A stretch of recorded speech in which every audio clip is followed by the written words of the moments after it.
Olá, turma. Então vamos para mais uma aula de direito empresarial, não é? Como sempre, ó, só para relembrar, nós terminamos aqui, né? Que era uma fala sobre uma consideração sobre o conselho fiscal, tá certo? Para o caso das sociedades limitadas. Continuando no estudo da nossa sociedade limitada, então, como eu prometi na aula passada, vamos falar sobre a resolução da sociedade em relação a um sócio. O que significa isso, então, professor? Significa o seguinte: resolver a sociedade significa resolver. Uma pessoa era sócio daquela sociedade e agora não vai ser mais, está resolvido. Certo? Ele sai da sociedade.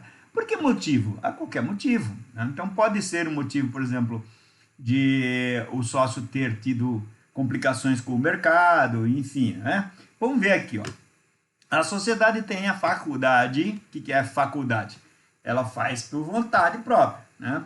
De prever cláusulas e condições para exclusão de sócios por justa causa. Olha, justa causa, quer dizer, a pessoa faz uma falta e essa falta, né, infringe a lei e é uma causa que justifica mandar essa pessoa embora da sociedade, tá certo? Isso pode estar previsto no contrato, olha lá, ó.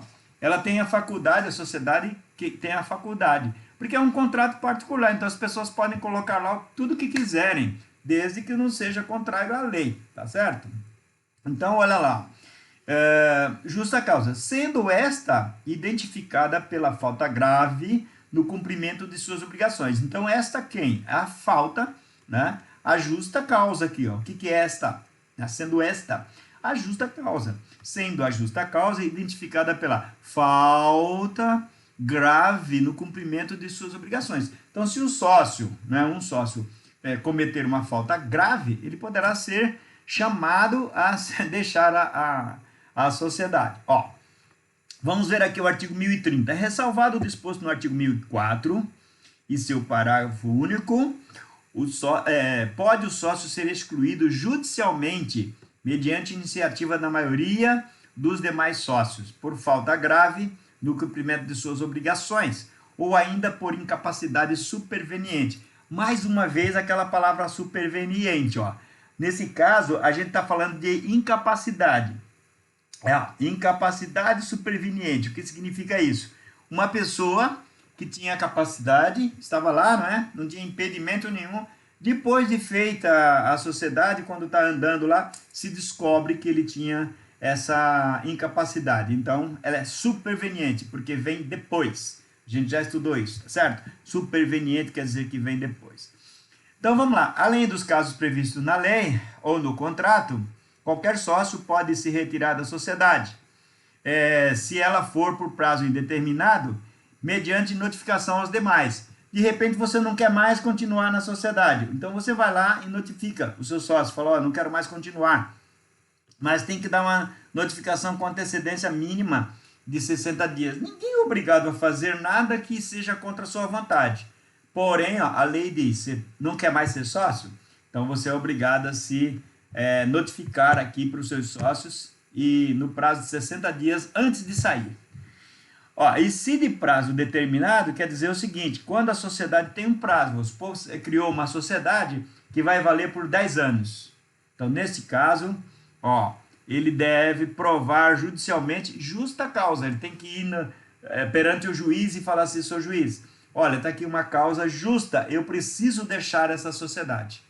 Por exemplo, um impedimento superveniente, por exemplo. Ele vai lá e diz, olha, eu não tenho mais condições de continuar, porque estou impedido aqui.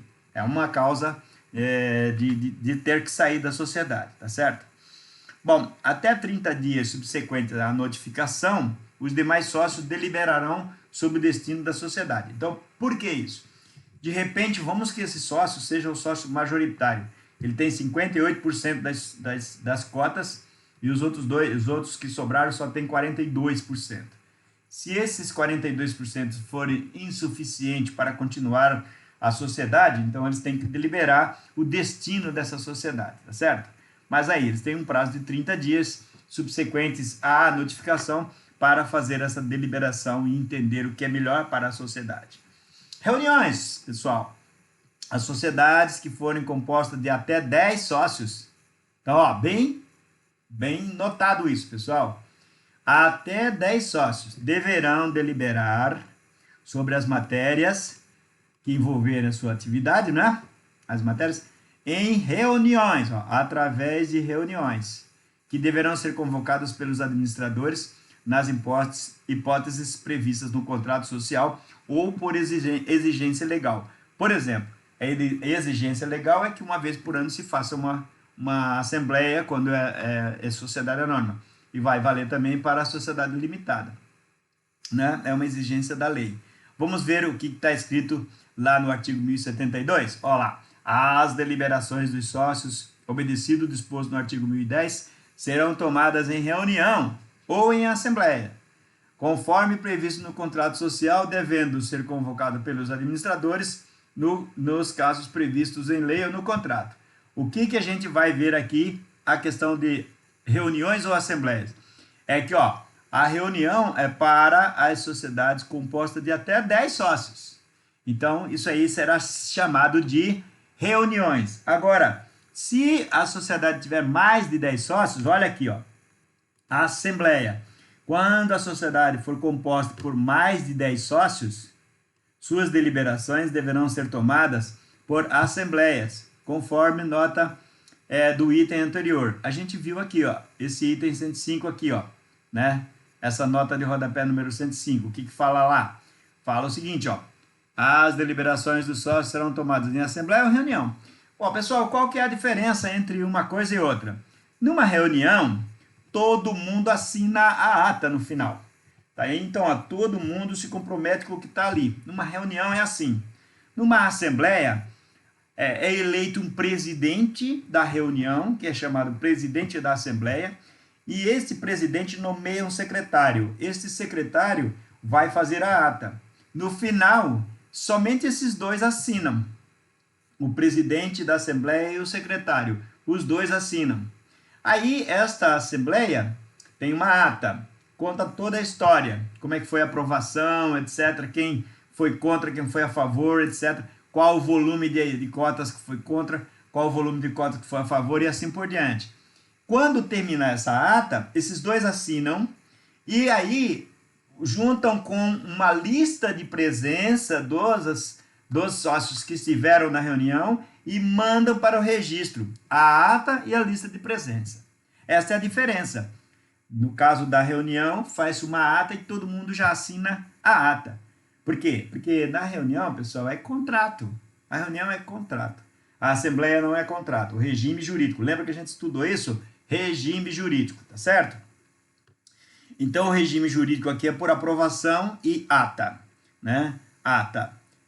Com presidente e secretário. Lá no outro, não. Todo mundo assina, tá certo? Registro no livro de atas. Bom, aqui vai falar exatamente isso que a gente acabou de comentar. Né? Os trabalhos, olha lá, parágrafo 1º do artigo 1075. Dos trabalhos e deliberações será lavrada no livro de atas da Assembleia, ata assinada pelos membros da mesa e por sócios participantes da reunião, quantos bastem a validade das deliberações, mas sem o prejuízo dos que queiram assiná-la. Então, vejam, se o sócio falar assim, eu faço questão de assinar a ata, ele vai assinar, não tem problema nenhum. Não é proibido assinar, tá certo? Ó, aqui está escrito assim, ó, sem prejuízo dos que queiram assiná-la. Então, o sócio quer assinar, ele vai lá e assina a ata, tá certo? Agora, se não for da vontade do sócio assinar, os membros da mesa que está falando ali, ó, presidente e secretário, tá certo? Eles vão assinar. E a ata dirá quantos aprovaram aquela questão que foi colocada em votação. Aqui, ó, o código que trouxe essa obrigação não define prazo para registro ou para a escrituração desse livro. Porém, a rigor, a escrituração deve ocorrer na data da sua realização. Realizou a ata, ou realizou a reunião, ou a assembleia, já faz a escrituração, né? Elabora e pega as assinaturas, já faz a escrituração, passa para o livro e vai para registro, tá certo? Para a escrituração da ata, referido no livro, deverá constar ou estar revestido de formalidades legais, ou seja, devidamente registrado e assinado por responsáveis competentes. Um documento sem assinatura, pessoal, não é documento, tá certo? Muito bem, vamos falar da formação da sociedade. E esse item aqui vai encerrar essa aula de hoje, você vai ver. Da formação da sociedade. As empresas, em geral, deverão se adaptar às regras do código até 10 de janeiro de 2004. Eu já comentei com vocês que isso aqui era a regra do código, né? Está escrito aqui apenas para constar. Lá, quando o código foi aprovado em 2004, em 2003 foi aprovado, em 2002 foi aprovado, depois passou para 2003 e depois para 2004 essa questão da adaptação. Muito bem. Então, o que acontece na formação da sociedade? Ó, o contrato social, ó, destarte tanto para, ó, estas como para aquelas. O que são estas ou aquelas? As regras implicam a adequação do contrato social para as novas normas para as empresas já existentes, ou então para a elaboração do contrato social para as empresas constituídas daqui para frente, doravante, né? De agora em diante. Dora, gente, ó, doravante, essa palavra é muito interessante. Vamos fazer aqui um pouquinho de análise morfológica ou semântica. Ó, doravante quer dizer de agora em diante. E eu vou explicar por quê. Porque, ó, de hora, quer dizer, de hora. Hora quer dizer agora, tá? Né? De hora avante, daqui para frente, ó, de hora avante, doravante, olha aí, por aglutinação, as palavras são juntas, 3 palavras, de hora em diante, de hora avante, e ficou doravante. Olha como é fácil entender português, tá vendo? Então, doravante, quer dizer, daquele momento que foi feito o Código Civil para frente. Isso aí está previsto lá no código, tá? Mas nós temos aqui um estudo para isso, ó. Então, tanto para estas, quem são estas? Empresas que são criadas doravante, como para aquelas, quem são aquelas? As empresas que já existiam quando o código passou a vigorar. Deverão contemplar alguns aspectos societários, cujo conteúdo, subjetivamente, divididos em tópicos, obviamente a título de sugestão, ficando a redação de cada cláusula subordinada à necessidade de cada profissional, conforme as circunstâncias assim o exigirem. Parece confuso esse texto que está em negrito aí, mas não é, pessoal. O que está dizendo aqui é simplesmente o seguinte: vamos estudar essa situação tópico por tópico. Então, número 1, denominação. Número 2, capital. Percebe? É só isso. Não dói, gente. É só a gente abrir a cabeça e entender o texto. Então, daqui para frente, doravante, vamos estudar tópico por tópico. Então, denominação, sede, foro, prazo de duração e objeto social. Ó, o que quer dizer isso? Denominação é a denominação. JPM, Indústria e Comércio de Calçados. Lembram disso? É a denominação da sociedade que fica fazendo, fica compondo também o nome da empresa, o nome da atividade, tá certo? Ó, denominação. Sede é o local em que vai ser feita a sociedade. Normalmente essa sede é o município, Maringá, Sarandi, Paysandu e assim por diante. Foro, o foro é o lugar da comarca, é onde tem um juiz, né, que vai julgar as coisas daquela sociedade. Quando se faz um contrato, pode-se escolher um foro. Uma empresa que é feita lá em Marialva, por exemplo, tem vários sócios que moram em Maringá, mas no contrato social vai dizer assim: fica escolhido o foro da cidade da comarca de Marialva. Portanto, qualquer coisa que acontecer, o foro é aquele. É lá que tem que entrar a contração.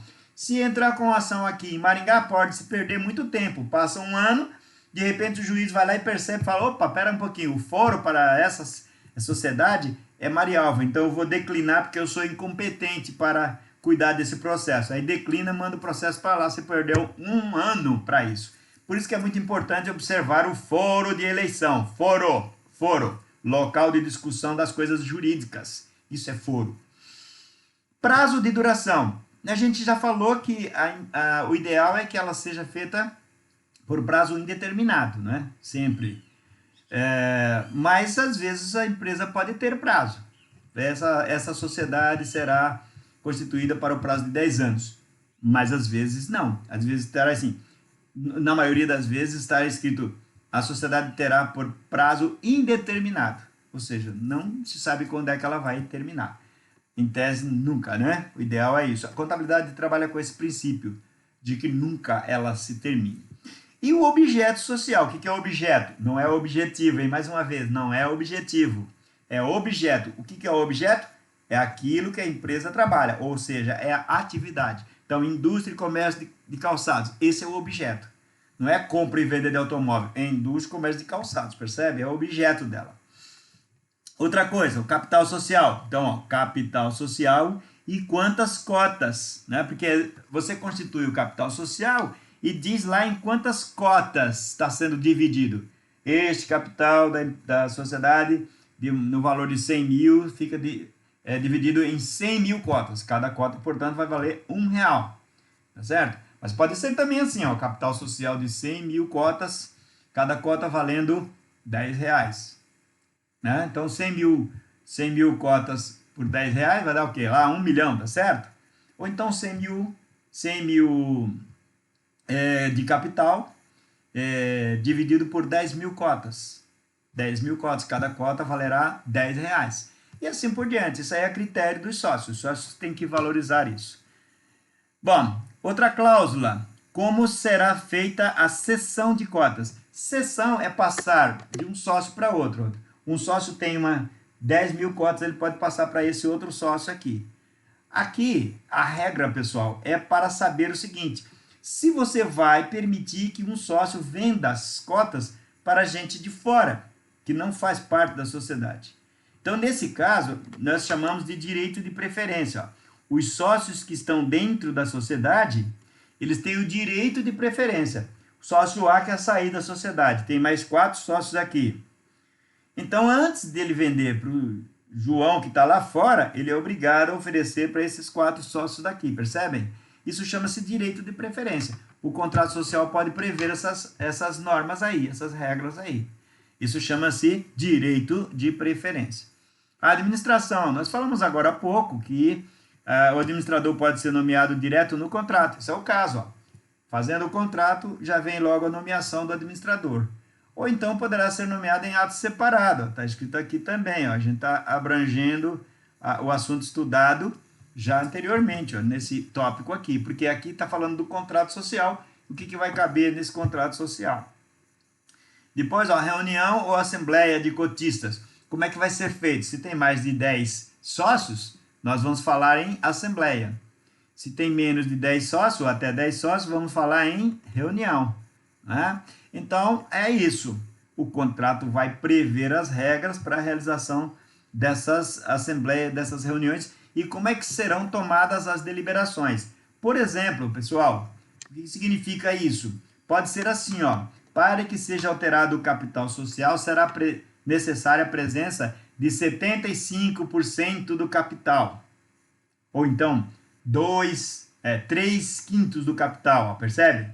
3/5 do capital.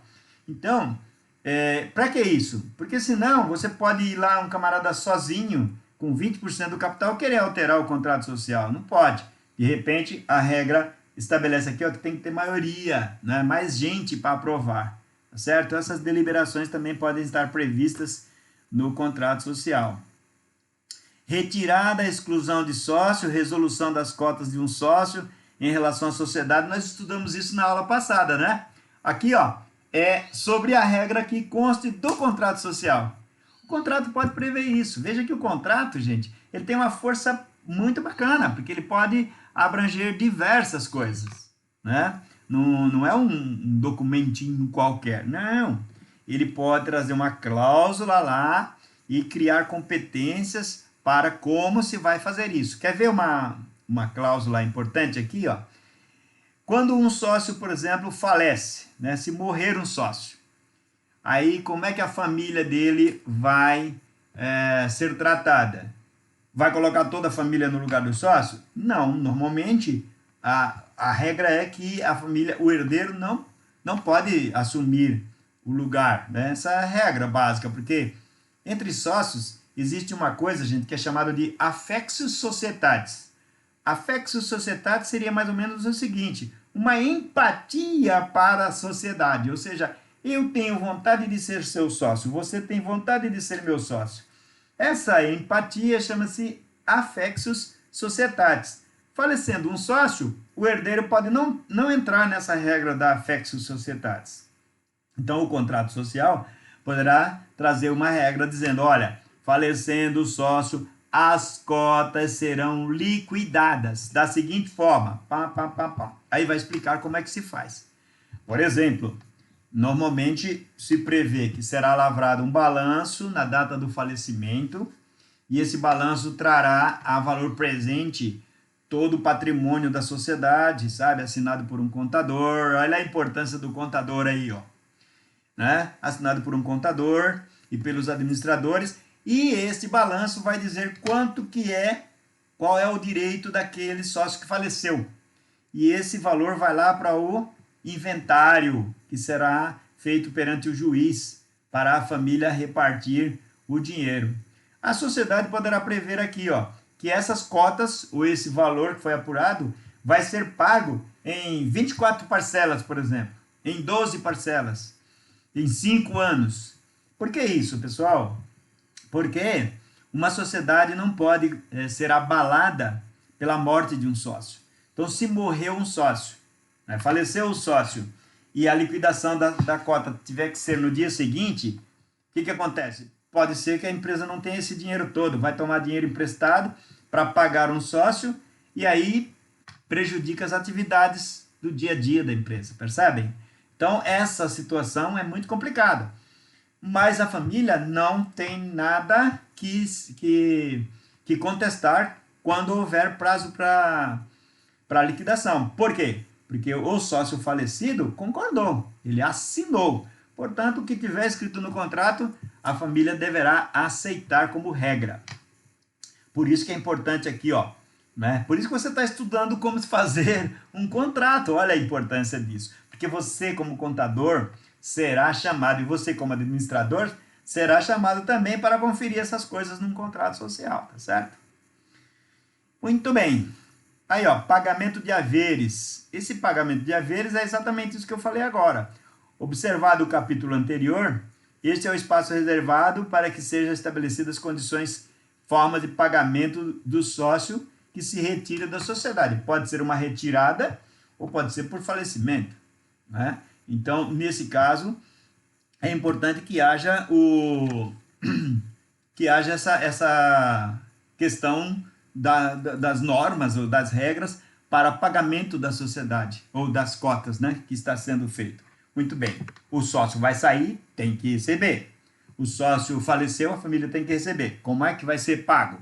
Então, o contrato social prevê isso, tá certo? Tem que prever. Muito bem. O contrato social pode prever também, ou deve prever, que ao final de determinado período, por exemplo, um ano, serão elaboradas demonstrações financeiras contábeis e sociais. Deverá ser registrado em livros e o destino do resultado. O contrato social pode falar como é que os sócios podem destinar esse resultado. O resultado, se for prejuízo, como é que suporta? Como é que a sociedade vai suportar esse prejuízo?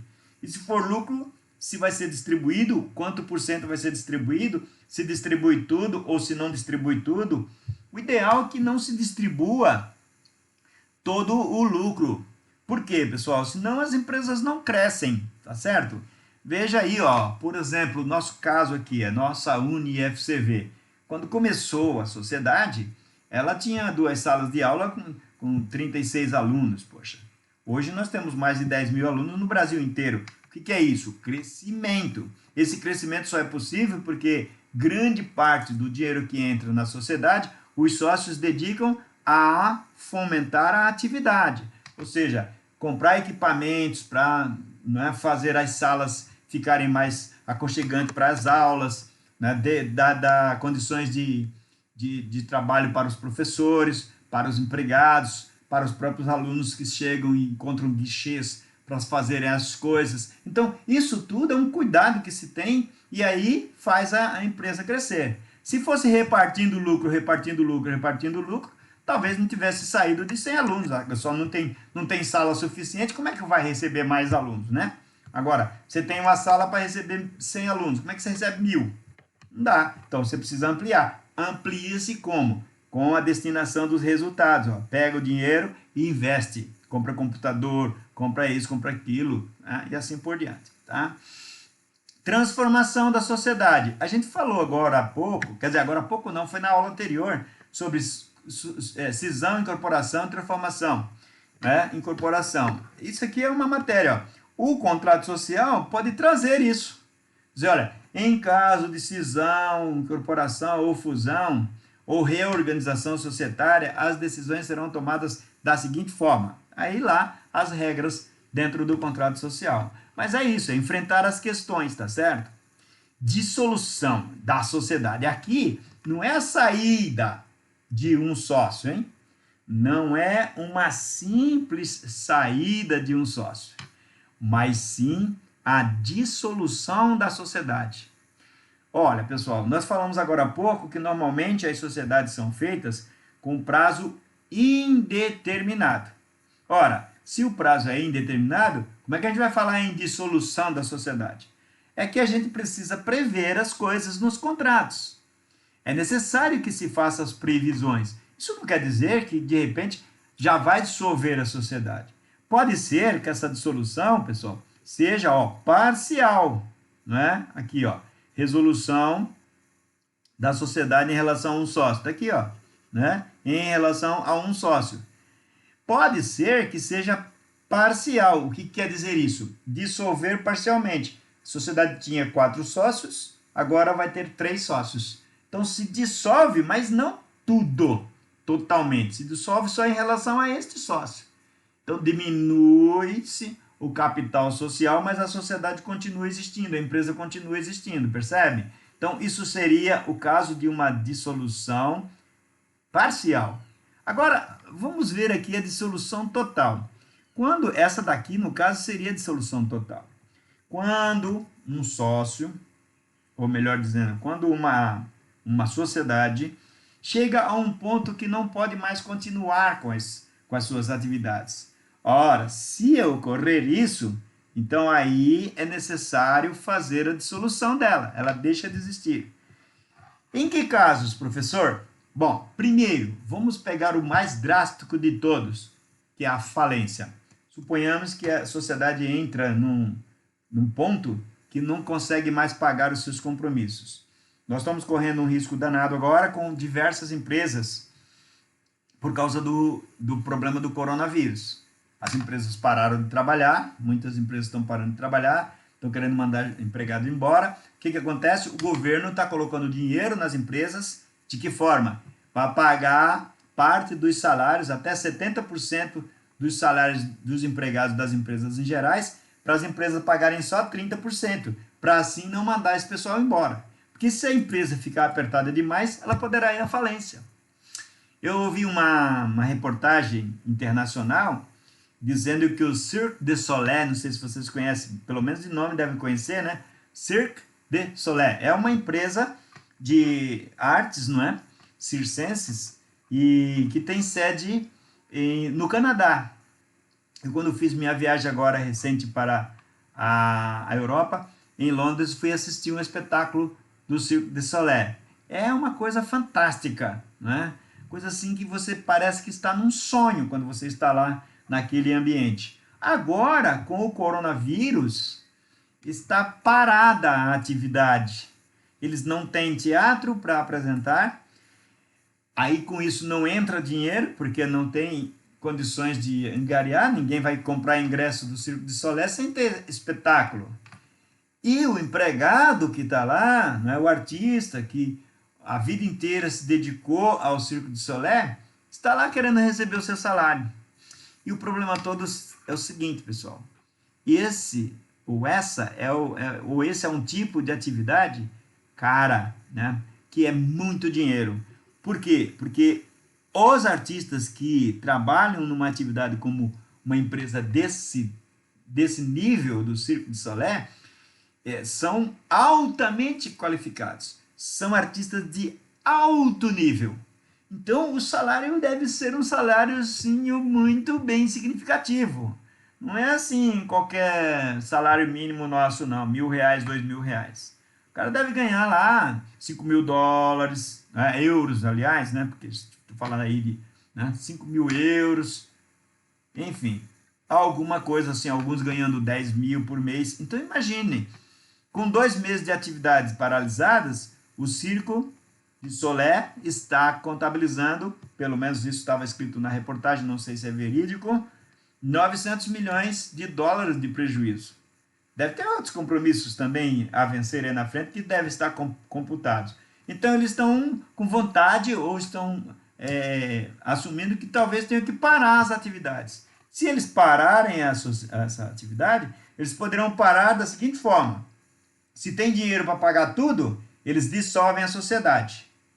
Pega o dinheiro, reparte, paga todas as dívidas, paga todos os funcionários e o que sobrar divide com os sócios. Isso chama-se dissolução. É a resolução da sociedade. Agora, pessoal, e se não tiver o dinheiro todo para pagar tudo? Aí o processo é de falência, porque vai falir. Falir significa não conseguir pagar todas as obrigações. Isso é a falência. Então, se houver essa situação, não tem dinheiro para pagar todas as dívidas, o processo aí é de falência. É o que estava dizendo a reportagem. Né? Então, imaginem no caso, eu estou falando simplesmente aí do Circo de Solé, mas nós estamos tendo problemas com diversas empresas de nível grande aí, né? E aqui o direito empresarial vale a pena a gente trocar uma ideia sobre isso. Olha, tem companhias aéreas sofrendo e muito. E quanto maior a companhia, sabe, maior é a necessidade de socorro e maior o volume de dinheiro que se precisa. E aí, onde é que se vai arranjar dinheiro para isso tudo? Para todas as empresas de todo o mundo. Então, empresas culturais, essas não tem jeito. Ninguém está assistindo nada, a não ser a televisão, né, que fica em casa, agora está todo mundo assistindo televisão. Netflix aí vai por aí afora. Mas se não for isso, pessoal, teatro, né? Não tem mais. Espetáculos, os artistas que cantam aí, né? Baladas. Como é que fica? Então, tudo isso pode gerar uma dissolução da sociedade. Nós estamos estudando agora um problema sério nessa época de coronavírus. Talvez eu vou pedir um trabalho para vocês. Vocês se lembram que a gente tem 3 pontos? Com base nessa aula de hoje, da dissolução da sociedade aí, né, eu vou pedir a vocês, eu vou passar essa tarefa para analisar em diversas situações e vocês fazerem pesquisas sobre isso, colocar no trabalho. Este trabalho não será o trabalho simplesmente da tarefa da aula para presença, será o trabalho para valer aqueles 3 pontos do primeiro bimestre. Tá certo? Eu já fiz isso com a turma de perícia, com outra tarefa lá, faço com vocês aqui. Mas eu vou colocar essa tarefa na plataforma. Aí vocês vão fazer uma pesquisa, ver quais os tipos de empresas estão sofrendo. Eu vou fazer as perguntas lá e colocar para vocês. Aí, caprichem, porque o trabalho vai valer até 3 pontos. Não significa que você entregou 2 linhas lá, vai ganhar 3 pontos. Você vai fazer o seu trabalho bem feito, bem pesquisado, para que eu leia, né, e diga, olha, fez um trabalho muito bem feito. E eu vou dar 3 pontos aqui. Esse trabalho eu não vou dar para vocês fazerem em 2 dias. Eu vou marcar uma data aí mais para frente para vocês entregarem. Porém, pessoal, eu não posso deixar vocês entregarem isso lá para o fim de abril ou para o fim de maio. Não posso, porque eu tenho que ler todos eles, dar nota e colocar no sistema, inclusive. Na própria plataforma Moodle. Vocês já receberam até um comunicado aí da coordenação dizendo sobre isso. Então, eu vou dar um prazo, vou estudar aqui na hora de colocar a tarefa na plataforma, eu vou passar esse prazo para vocês e vocês vão me entregar. E vou dizer também como é que eu quero o trabalho lá. É tudo em PDF, tá certo? PDF você vai me entregar, mas vai ter uma regrinha lá para você fazer o trabalho. Tá bom? É para você aprender. É a parte prática desse primeiro bimestre. E eu vou falar, só de só desse aqui. vou juntar esse o nosso conhecimento todo jurídico que a gente tem aí e a situação que a gente está atravessando agora, tá certo? Você tem a chance de pesquisar, de discernir, ó, usar a sua inteligência, de redigir, aprender a falar sobre o assunto, de apresentar, colocar numa forma boa, numa forma apresentável o trabalho para mim, tá certo? E concorrer a 3 pontos. Legal? Beleza? Então tá aí. Para terminar então, ó, vamos falar sobre o desimpedimento. Ó, na aula passada nós falamos sobre as proibições e impedimento, que agora é tudo impedimento, né? Vocês já viram isso lá, foi inclusive uma das questões práticas para você resolver. Agora só se fala em impedimento, só se fala em impedimento. No contrato social é uma cláusula própria, né? É própria e apropriada, é própria. É apropriada para que os administradores declarem que não estão impedidos. Olha, lembra que eu falei do administrador em ato separado, termo de posse? Na hora que ele preenche o termo de posse, ele vai dizer, inclusive declara que não está impedido. Foi isso, é essa cláusula de desimpedimento aqui. Então, pessoal, veja só. Quando o contrato social é feito, lá no contrato social vai estar assim, ó, os sócios declaram não estarem em curso no artigo tal, ou seja, não apresentam qualquer impedimento para o exercício da atividade empresarial. É isso. Então, é uma cláusula de desimpedimento que passa a constar do contrato social. Tá legal? Tá vendo? A lei prevê. Aliás, aqui cabe dizer o seguinte, pessoal. Se você não colocar essa cláusula no contrato, alguns vogais não deixam o contrato serem registrados. Mesmo que você junta todas as certidões que são exigidas lá, mas o vogal fala assim, olha, não tem a cláusula, ele cria uma coisa chamada exigência, e aí ele não deixa registrar o contrato social e devolve para a sociedade resolver o problema e entregar, tá? Então, olha aqui, ó, pessoal, Constituição Federal, isso aqui é o artigo 5º, porque isso aqui é o princípio da legalidade, tá certo? Em tese, ó, esta declaração esta é uma declaração e não uma contratação. Ou seja, veja só, isso aqui é importante a gente pensar, pessoal. Eu disse que é uma declaração o administrador, quando vai assinar o termo de posse, ele fala, declara que não está impedido. No contrato social, na verdade, quando se coloca uma cláusula, normalmente se cria uma regra entre os sócios. É uma regra entre os sócios. Aqui, nós falamos de uma declaração e não de uma regra, né? Então, em tese, o órgão não poderia exigir, né? O órgão, que é o órgão, a junta comercial, por exemplo, não poderia exigir. Por isso que agora há pouco você viu falar que alguns vogais exigem, devolvem, pedindo. Se ele fizer isso, qual que é a saída? Ou você entra com uma ação judicial, que custa caro, ou você atende. O que é mais barato? Atender. Infelizmente, no Brasil, a gente faz isso. Às vezes, as autoridades elas extrapolam com abuso de poder e a gente não tem saída, porque é mais barato atender essa autoridade do que, de repente, ficar brigando na justiça. Tá certo? Então, cláusula de impedimento seria para isso, para declarar que não está impedido. Próxima aula, pessoal, nós vamos falar sobre dissolução de sócios e termina isso aqui. Não, pelo contrário, vamos terminar agora, porque depois a gente vai entrar já nas sociedades anônimas. A dissolução é isso aí que eu falei agora há pouco para vocês. Ou seja, são essas regras de dissolução, né? E que inclusive vai servir para você falar, ó, no seu trabalho, tá certo? Então dá uma olhada aqui, ó. A dissolução ou a sociedade será dissolvida por força de lei quando ocorrer. Aí, ó, nota de rodapé, artigo 1087, a sociedade se dissolve de pleno direito por qualquer das causas previstas no artigo 1044. Tenho aqui o artigo 1044, tá aí na nota de rodapé. Vai lá, dá uma lida nela, inclusive vai te ajudar a fazer o seu trabalho para valer os 3 pontos. Detalhe, esses 3 pontos vão eliminar a necessidade de ganhar pontos lá no simulado, porque talvez a gente não tenha condições de fazer simulado no primeiro bimestre, tá certo? Então, ó, pessoal, Aqui quais são? Vencimento do prazo, consenso unânime dos sócios. O que é consenso? Concordância. Todos os sócios não querem mais continuar com a sociedade.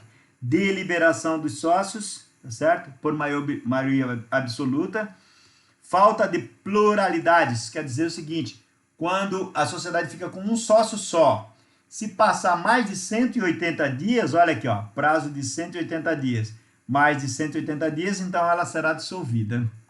E a extinção na forma da lei. Aí você vai ver isso, como é que você usa tudo isso aqui em relação ao seu trabalho lá para fazer para mim e cumprir aí a necessidade para a gente ganhar os 3 pontos, tá certo? Por enquanto, ficamos por aqui, pessoal. Na próxima aula a gente continua com os tipos de sociedade e os outros assuntos que serão interessantes para a gente comentar, tá certo? Não esquece, tem a tua tarefa de hoje para garantir a aula, a presença na aula que você entrega amanhã. E depois, uma segunda tarefa que eu vou colocar, que é para você ganhar os 3 pontos ou até 3 pontos. Capricha no trabalho que você ganha 3 pontos.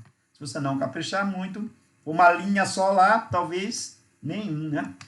Capricha, gente. Vamos fazer um trabalho bonito aí para mostrar que, mesmo com o coronavírus, nós somos fortes e continuamos na luta, tá certo?